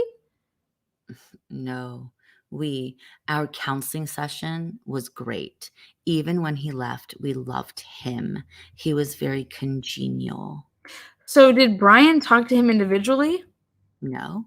I think he texted him once to just say, I'm praying for you, happy for you, etc., etc. But at any time, did he express to you or Brian or to somebody else that got back to you that he was mad at Brian for some reason? No.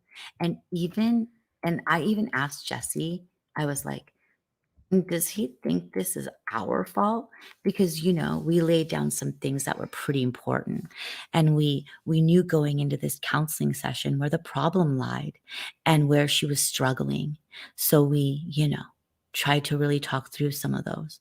And I think talking through them reinforced the problem that she didn't have peace with it and was going to.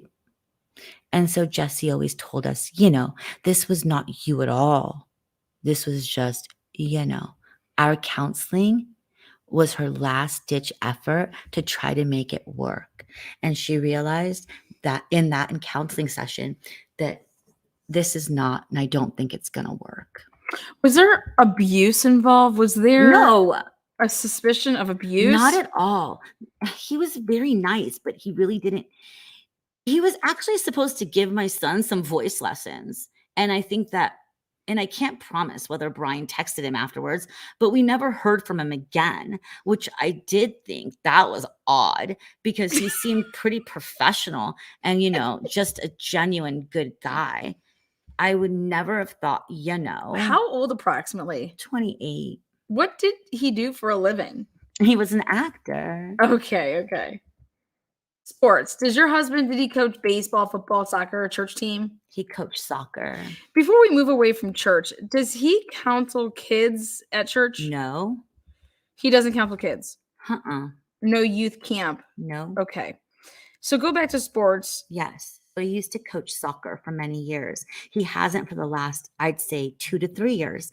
He's been too busy, but he has coached soccer many seasons. At what age level? From 4 years old all the way up to 15, 14. Any problems there? No, he was a great coach. We never had any parent upset. It was just city league. So it wasn't like it was that intense. No other sports. Nope, everything else. So the Croc Center, he belonged to the Croc Center? You both belong to the Croc Center? Uh-huh. Croak? Work out at the Croc Center? Yep. Okay, anything there? Nope. The only thing, and I think I told Ken this, I don't think I told this to Mike, and I'm sure you guys have already crossed this because you're smart, is that he was very regular to Mike's gym up in Bonners Ferry. So if he was not on the phone with me or eating or cleaning up, he would go to Mike's gym often. And he had a key for that office for 24/7. And he always liked to wait until the masses had left. So he would go work out at like 9 at night. And this was very, very regular. And I know that they have cameras all over in there. So if there was anything that happened, I always sent him with dinner. He never went out to eat because everything closed down so early anyway by the time he was done. So he would either go to Super One to get food, but the only other place he ever went to regularly was the gym. And of course, there's a lot of testosterone in that gym. Mike's gym? Mike's gym. It's up on that south part of Bonners Ferry. You know where I'm talking about? The highway that takes you over Troy Libby. Yeah. North, right. Yeah. North of town. Uh-huh. Okay. Short of the gas station over there? Yes. Right short of the gas station to the right. Okay. But Mike would be another good person for you to talk to because he was... What's Mike's last name? I don't remember, but he's the owner of the gym and he's a patient of Brian's. And Brian sees him and his wife. Big, like The Rock. I mean, just this. You wouldn't mess with him. You just go there and ask for Mike and they'll know exactly who you're talking about. Okay, so they were trading. He could go to the gym. And he'd work out. He'd work on him. Yeah, and he just had a key fob that he would go in at any time. So no membership to any clubs? Nope. No other groups you guys associated with? The church and the Croc. Church and the Croc. And my children, that was pretty much the extent of it. Money issues. Did you guys have, what did you have, any money issues that you know of? Was that an issue for you guys at all? Well, we lived month to month for the most part. We had saved up. We were doing really well until he had his back surgery. And then that kind of all went to pot. But it's been very good. We've always been able to pay our bills. We have no more than we need, but no less than we need. Do you work? No, I did. Do you work part-time? I worked for Laura for about a year, and that's Jesse's mom. She owns that theatrical company over there here in town. Okay. And it was just me and 2 other ladies. And what did you do for her? I just did lots of administrative. I would just help her on sets. I would help her. She was actually putting on a show off Broadway that I helped her put together that is now up and going off Broadway. So we did a lot of stuff with New York. I was the one that was just her I was just her right-hand man doing anything that needed to be done with the actors, whatever that entailed. So I was just... What is the name of her company? That theater. And where was that out of? That's out of Post Falls. The Post Falls. Okay. She's still there. Okay. It's a dance studio. Perfect. Let's see. Sort of a new structure. Yes, big brown building. Okay. Okay. Any gambling issues? No. My husband has never gambled unless we went to Vegas, and then he did well. He never gambled very much. He'd be thrilled if we came away with $100. Other friends locally in the church that we should talk to? Talk to? For what reason are you wanting? And I'll tell you who. Someone that he may have confided in, something that would pertain to his death. Just people that some close friend that he might have told that, something. I mean, yeah, I could tell you Spencer Vanling, who he spent the evening with the night before. Spencer who? Vanling. Okay. How does he know Spencer? I mean, Amber is the one who works at church. Spencer is her husband, and we're very close friends. Spencer is part of our Bible study group, and they're just kindred spirits. The other one that I would definitely talk to would be Dan. Okay. And why Dan?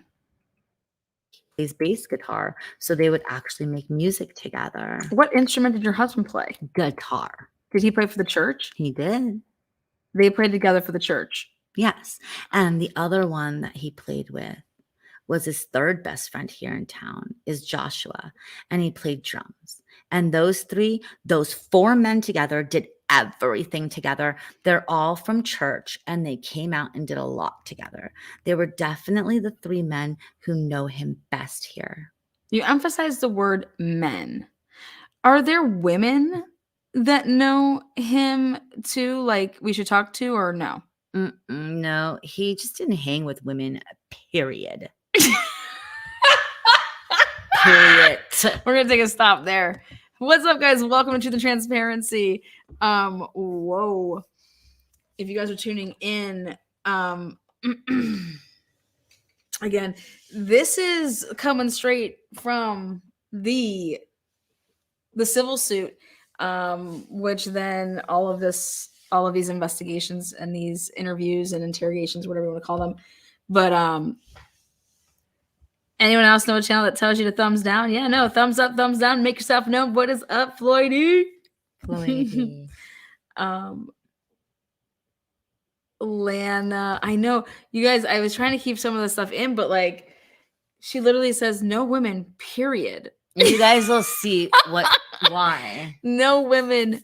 Period. Like, who says that in an interview? Like, does Don't even ask me about the women. Yeah, no, women, no.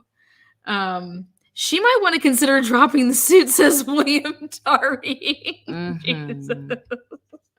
Thank you, Floydie. Yeah. I just, but here's a good idea. Like, this is my question to all of you guys. You guys are listening to this. Those officers are listening to this. And, what do you think these officers are thinking? They're listening to this. A wife that's been cheated on time and time again, what it sounds like. I always thumbs up before I even watch, as I know I'm going to enjoy. Oh, thanks there. I always thumbs up when I see, oh yeah, there's gonna be a live. Let's get it in. You'll see what we mean by that. Yeah, wait till where all of this goes, because we're just getting started. But in order for you to truly understand, when they're interviewing these ISP guys are the ones that are interviewing the people in the Idaho4 case.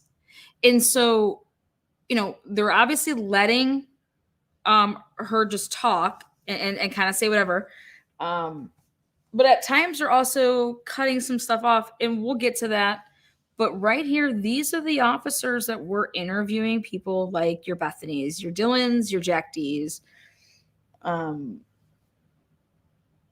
So how in the world could this type of an interview lead you to where these investigators went with it? It's truly unimaginable, unfathomable, and downright illegal. Okay. And what I mean by illegal is, like, they're getting sued over this shit. These officers, these ISP officers, are being sued. By the more. by the Moores, because of, I mean, what they have done. And when you see it in its totality, you'll understand just how heinous it is. So, but we're going to, let's see where we're at. We're right at that 2 hour mark. So I'm going to go ahead and end this. Yeah. And then we'll do keep it short. Yeah, to keep it short. So then we'll do a part 2 where we'll close out her first March 16th. But she says a lot, and as someone who studies statement analysis, I want to see her body language, but you guys will notice in a lot of statements that she says she won't reference the killing. This is on the 16th. This is 4 days after her husband has been brutally killed, murdered. I mean, anytime that you're murdered, I just think it's brutal. But also she's like, was it the 12th? She doesn't even know the day. I mean, yeah, they're all running together. I get it. But if you want to know truly what's going on in the Idaho4 case, in this case, in any case, get the facts, see how things transpire. I mean, you guys are seeing how long it's taking to like read and go through this. So like when you're talking about how long interviews would take, who's being interviewed, why somebody would be cleared, what was truly going on with the investigation in the Idaho4 case, this is the closest that you're going to get to that. It's right here. But I'll be back later tonight it said at 5, but I'm actually going to do it at 6. And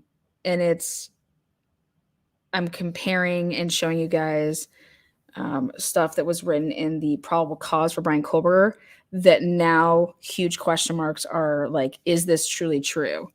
Because I have proof that ISP was not truthful in the PCA they did for this guy, Daniel Moore, Dr. Daniel Moore.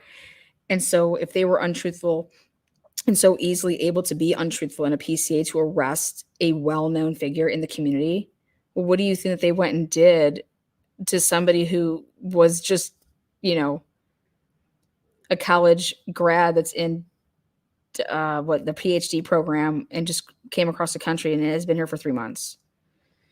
So it's 6 p.m. Eastern Standard Time, which would be 3. Yeah. Thank you, Lana. Thank you, mods. Thanks, chat members. If you haven't listened to the live from last night, after hearing this, I would go and listen to that while you wait. Exactly, Deborah. Nailed it. Parallel to Idaho4 and BK. It's 100. And if you want the facts, this is the facts. And but wait till you start seeing where the contradictions begin and what happens when these ISP officers are getting totally different narratives than the one that Jennifer's giving off. What do the ISP officers do? Did these detectives do once they receive this other information? You would think one would be like, okay, what's up with this broad? Why is she lying? Or are all of these 5 or 6 or 7 other people lying? You know what I mean? And all of this comes down to hearsay because they're saying things like, well, this is what Brian told me and this is what Jennifer told me. Okay. But I want the meat and potatoes. And that's something that ISP could not provide. They could not provide the 911 call in a courtroom. They went and they played the wrong 911 call. They stopped it. And then no 911 call was played in that courtroom right after then a judge threw out and suppressed that false confession that was given by Dr. Moore. And then the Supreme Court hammered it home and said, this is appalling. So wait for it. And how many pages did they get in their, did Dr. Moore get in his discovery request? 33 pages is all he was given until, and if they were going through the compelling process. But they didn't want to turn over any discovery. And they, in a murder investigation, handed over 33 pages. 33 pages. How in the world do you think you're going to hand over 33 pages in a murder investigation and think that you're not going to be asked to compel, I don't know, mounds of discovery. Who do you think you are? After 6 months to hand over 33 pages, you got me fucked up if I was Dr. Moore. Okay?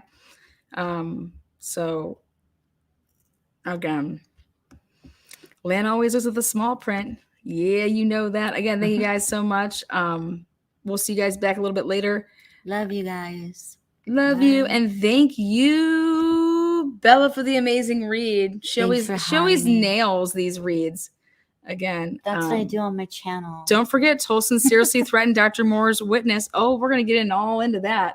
Somebody knows their stuff over there. Way to pay attention there. Julia J, welcome. Yes. Oh, it's all coming. But yeah, you got to start at the beginning, and we're going to let it chronologically flow out. And but yeah, wait till you start hearing these little side tidbits that Jennifer Drake's just like, you know. Aldora's 56, 65. How old? Thinking that in their 50s. Yeah. Let's not make her older. Well, whatever it may be. Eldora, I can't wait to talk to you. She seems like a sweetheart. Yes, Eldora, you need to we're gonna have a chat, Sash.